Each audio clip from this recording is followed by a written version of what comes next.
Eric, did it just become a case asking so much for Jimmy through 3 periods that he just sort of needed someone else there at the end, the way he pushed himself early?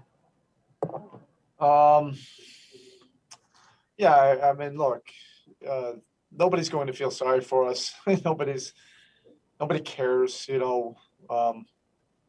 what any particular team is going through, and everybody's going through something. And had guys out tonight, and so it's a heavier workload for Jimmy and Bam, for sure. And I thought we really competed.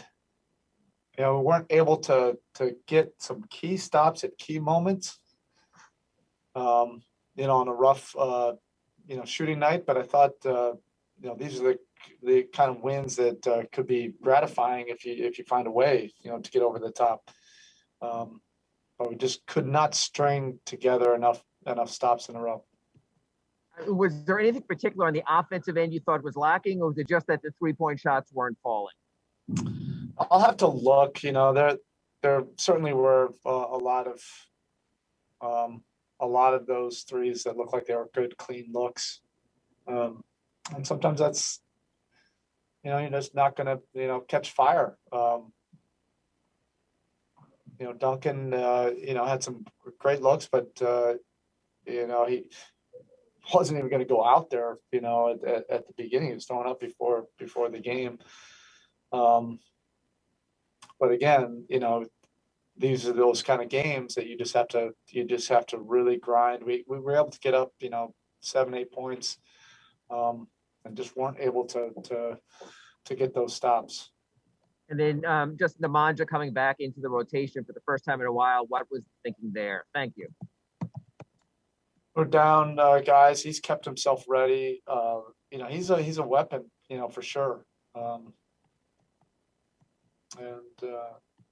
You can see some of the offensive skill set that he brings.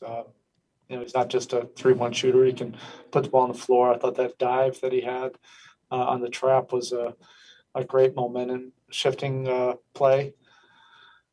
So we can build on that. Thank you. And next we'll go to Tim Reynolds. Erik, you sort of answered my question about Duncan. How touch and go was it as far as his availability? I don't know. Once he was out there, he said he was fine, and we rolled with it.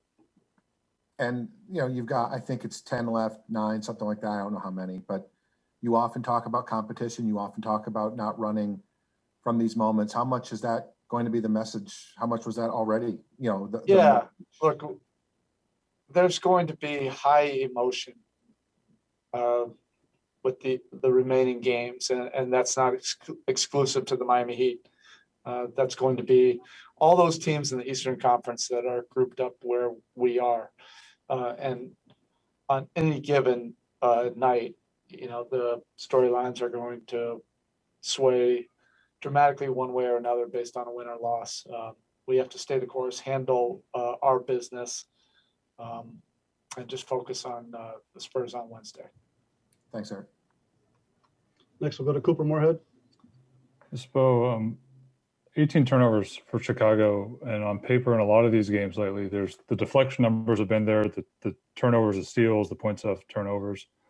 But over the course of the game, the other team seems to be getting a little bit better offensively as the game goes on, which then, has adversely affected your own offense. Is there any theme to why there's been some? Depends, Coop, right? I mean, there's that stretch of games where we're doing incredible in the second half. So it's a matter of, consistency and putting together 48 minutes. Again, I thought our activity level was really high tonight. And, there were just some key moments where we really needed to get, a stop wherever that momentum was in that time of the game, and we weren't able to get them. Thank you. All right, Coach. Thank you.